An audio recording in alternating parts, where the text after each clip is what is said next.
tiap kali ada pasien yang datang, lalu bilang gini, dok ini suka banget minum kopi dok. Tiap kali, kenapa keluhannya sakit dada? Oh dok, suka banget minum kopi. Ada orang serangan jantung, dok suka banget minum kopi. Semua dok ini suka banget minum kopi. Kopi ya. yang salahin coba. Kayak sekarang nih orang takut banget coronavirus kan. Padahal merokok juga itu menyebabkan banyak penyakit yang bisa menyebabkan kematian dan bisa menyebabkan orang sakit terus-terusan. Jadi faktor resiko fatalitasnya, kematiannya lebih tinggi dibandingkan coronavirus. iya.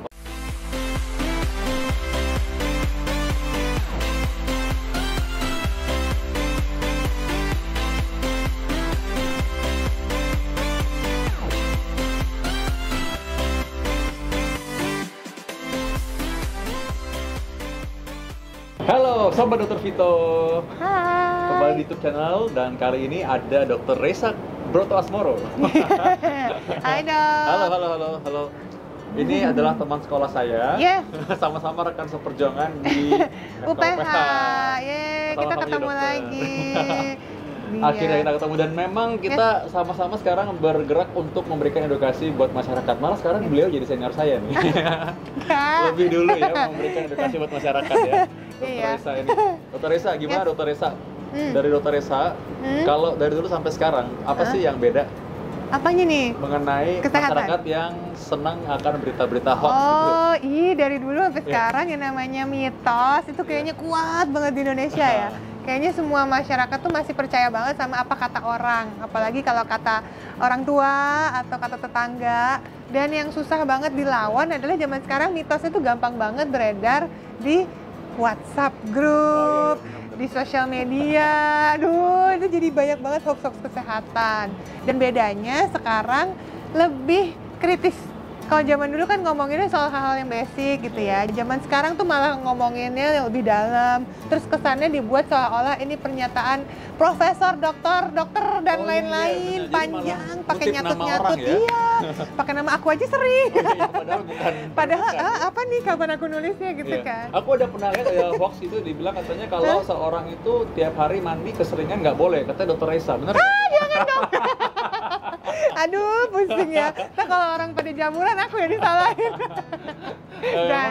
Itu memang gampang sekali orang ngedit ya. Jadi berarti caranya sebenarnya kita harusnya tahu siapa yang ngirim. Dan kita konfirmasi ulang. Dan tidak terlalu gatel untuk segera meng-forward. Aduh, kayaknya emang yang namanya undang-undang ITE harus benar-benar disosialisasikan untuk para pengguna sosial media.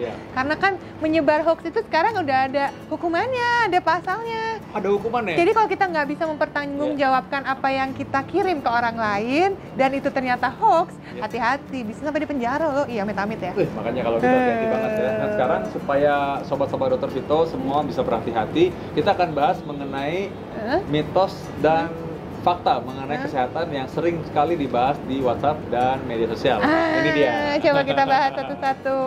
Kayak seru nih. Nah, sekarang apa ini nih? Ya, coba aku lihat dulu nih ya. Oke, ada apa aja? Banyak sih ya pasti ya. Mungkin ini Sobat Vito, aku nyebutin Sobat Vito kan ya? Iya, bukan Sobat Dr. Vito ya. Sobat Dr. Vito mungkin pernah dengar, bisa tulis di kolom komen tuh. Nanti kapan-kapan dibahas sama Dr. Vito. Nah, sekarang ini katanya mie instan menyebabkan kanker. Ini zaman dulu pernah beredar banget ya di Facebook terutama. Ini jangan-jangan dibuat oleh pedagang mie yang mungkin terancam ya dengan mie instan kali mungkin nggak bercanda ya. Kasihan. Ya memang itu nggak ada hubungannya sih ya. Tapi memang orang-orang itu kita gini. Dokter sebenarnya nggak pernah bilang bahwa oh ini jangan makan mie instan, nggak juga. Nggak pernah bilang gitu. Nggak pernah bilang gitu. Tapi memang kalau mie instan itu maksudnya bukan makanan yang sehari kita makan. Iya. Kan? Benar-benar. Karena kita memang sebenarnya yang disarankan kan udah ada nih makanan yang harus dikonsumsi adalah makanan dengan gizi seimbang. Kalau mau mengkonsumsi mie instan, mungkin harus dipadu-padankan dengan gizi seimbang lainnya. Tambah protein gitu ya, tambah ayam gitu. Satu lagi nih Dr. Reza nih ya, mengenai kopi. Oh, kopi kenapa? Jadi gini, tiap kali ada pasien yang datang, lalu bilang gini, dok ini suka banget minum kopi dok. Tiap kali, kenapa keluhannya sakit dada? Oh dok, suka banget minum kopi. Ada orang serangan jantung, dok suka banget minum kopi. Semua dok suka banget minum kopi. Kopi yang salahin coba. Kopi yang enak ya. Iya, bener. Jadi kopi ini seperti kata Dr. Reza tadi, semua yang berlebihan yang nggak bagus. Iya kan? Iya. Barista juga pasti kan maksudnya orang minum kopi nggak salah-salahin kan? Enggak sih. Jadi kebetulan aku pernah bikin salah satu tips juga ngebahas soal kalau minum kopi sambil abis itu makan durian berbahaya atau enggak. Aku pernah bahas itu. Itu dua combo banget Dua combo yang sering banget kan dikonsulin kan. Jadi durian nggak boleh, kopi nggak boleh, apalagi. Nah gimana kopi kalau campur digabungin? Durian. Nah kira-kira gimana? Kalau kopi campur durian ya gini. Padahal durian. ada loh kopi campur durian tuh ada. Enak ada. lagi.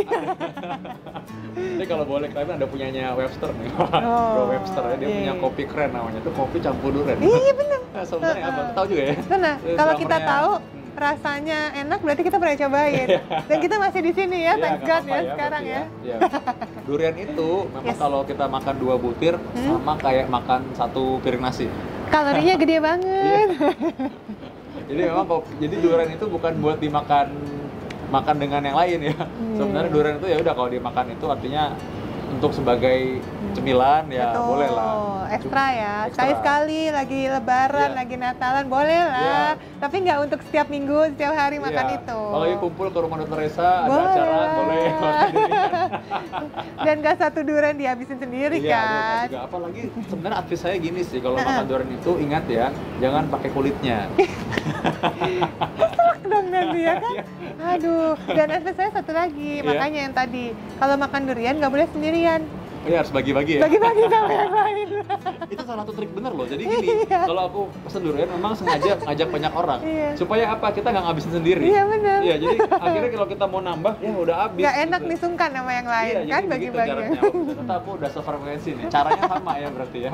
Mesti rame-rame. Dan kopi juga sama. Kopi itu juga sebenarnya boleh aja. 2 cangkir sehari cukup. Dan orang-orang yang punya sakit jantung apakah semuanya nggak boleh? Sebenarnya nggak juga, boleh dalam batas tertentu ya. Sekali lagi Dokter Risa tadi udah bilang juga, kalau semuanya berlebihan nggak boleh. Tapi bukan berarti semuanya juga nggak boleh ya. Jadi tetap boleh sesuai dengan takarannya masing-masing. Dan kalau misalnya ragu-ragu, konsul dulu dong ke dokter jantungnya.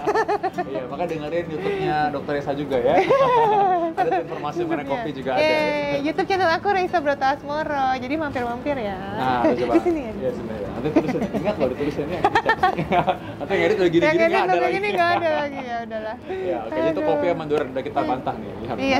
Ada lagi nggak yang pernah dapet WhatsApp kayak gitu tuh? Nah, coba kalau ada yang belum dibahas, coba tulis di komen ya. Nanti kita bahas lagi berikutnya. Kalau Dokter Risa pas sempet lagi ketemu aku. Banyak banget kayaknya. Yang mana nih? Ini kayaknya MSG ya. Vetsin.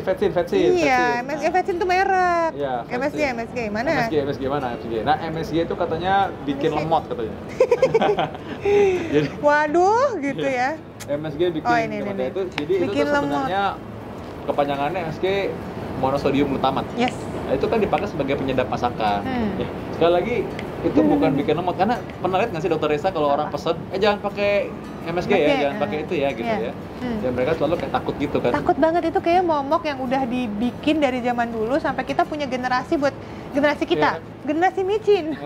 Padahal, aku juga ngalamin loh makan micin waktu kecil. Dan itu sebenarnya bukan berhubungan langsung dengan kondisi otak itu lemot atau enggak. Karena kalau kita pisah tadi berdasarkan monosodium glutamat kan sebenarnya garam dan gula. Jadi kalau dikombinasi sebenarnya nggak ada bahan-bahan berbahaya yang bisa membuat si otak itu jadi lemot, ya kan? Karena itu bahan-bahan yang kita pakai kalau kita masak. Meskipun kita campur garam sendiri, gula sendiri kan bisa juga. Iya, jadi tenang aja ya, nggak usah terlalu parno berlebihan. Ya, dan juga ada orang kan yang anti banget tuh ya. Padahal sebenarnya kalau udah kecampur sedikit dia nggak mau makan. Padahal sebenarnya kan sayang makanan itu ya. Aku sih bukan nyari-nyari banget. Maksudnya kalau memang sendiri Dokter Risa juga sama deh pasti ya. Maksudnya kita juga kan menghindari garam kelebihan. Semua berlebihan nggak bagus ya. Di rumah juga aku pakai, karena aku doyan pedas nih Dokter Risa, jadi aku pakai cabai untuk membuat rasanya ada. Tambah gurih ya pakai kecombrang. Wih, enak tuh. Pakai ada lengkuas. Pakai pete nggak pakai? Pakai.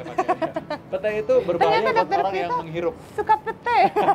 Iya, aku suka pete. Oh iya. Dan berbahaya bagi orang yang menghirup baunya ya. Iya dong. Setelah itu ya kan polusi tetangga. Jadi itu merupakan cara untuk bisa memberikan rasa. Nah, hanya MSG juga bukan yang hal yang kayak racun banget, itu enggak juga sih. Ya, jadi orang-orang yang memang sudah tercampur MSG dan memang sudah harus makan ya udahlah. It's okay. Nggak usah panik berlebihan. Nggak usah panik, nggak usah ketakutan berlebihan. Emang sih kadang-kadang kalau misalnya kita habis makan MSG berlebihan, terus ada rasa pahit atau haus terus, atau rasa pusing di kepala bawah. Sebenarnya itu karena efek garamnya yang terlalu tinggi. Tapi ya kembali lagi kalau sesuai dengan takarannya, nggak terlalu banyak penggunaannya, it's okay, nggak ada gangguan kesehatan. Apalagi cuma sekali-sekali ya, dan maksudnya nggak sengaja gitu maksudnya. Ya, kadang-kadang tuh yang sayang itu adalah makanan udah, oh ini udah pakai MSG ya? Udah nggak mau makan gitu kan, sayang makanannya udah gitu. Dibuang-buang. Padahal sebenarnya nggak apa-apa. Nggak apa-apa. Bahkan kalau misalnya kita makan di restoran, terutama restoran-restoran Chinese food ya, biasanya di bumbu masakannya emang udah ada tuh MSG di dalamnya. Makanya makanannya bisa gurih-gurih. Nih sebenarnya Dokter Vito ingat nggak sih kalau kita kan di ID tuh sempat ngeluarin buku tentang MSG. Mungkin kapan-kapan kita bisa bahas tuh ya. Benar. Bareng bedah bukunya sama petinggi-petinggi ID. Menarik sekali tuh MSG ya, benar sekali. Dan memang kalau orang yang suka asin-asin gitu, ada orang bilang Chinese food syndrome ya. Oh iya, benar. Chinese food syndrome itu jadi akhirnya orang ini yang demen asin-asin ini memang cenderung darah tinggi, yaitu karena kalau tiap hari makannya itu. Bener kan, garam-garaman. Jadi sekali lagi saya dan Dokter Risa ini mengingatkan bahwa tidak perlu takut berlebihan, ya santai aja. Memang semua yang berlebihan tidak bagus, tapi bukan berarti semua itu tidak boleh dimakan. Nggak perlu anti banget ya. Tenang aja, relax ya, relax. Tenang aja. Oke. Apalagi nih? Satu lagi? Oke. Yang ini juga apa tuh yang disebut dengan ini paling sering nih. Kalau ini pasienku Dokter Risa. Jadi tusukan jarum atasi stroke. Dapatkan informasi medis langsung dari Dokter Vito dengan subscribe channel YouTube ini. Anda juga bisa membagikan semua informasi berharga di sini dengan cara share ke teman-teman atau kenalan Anda.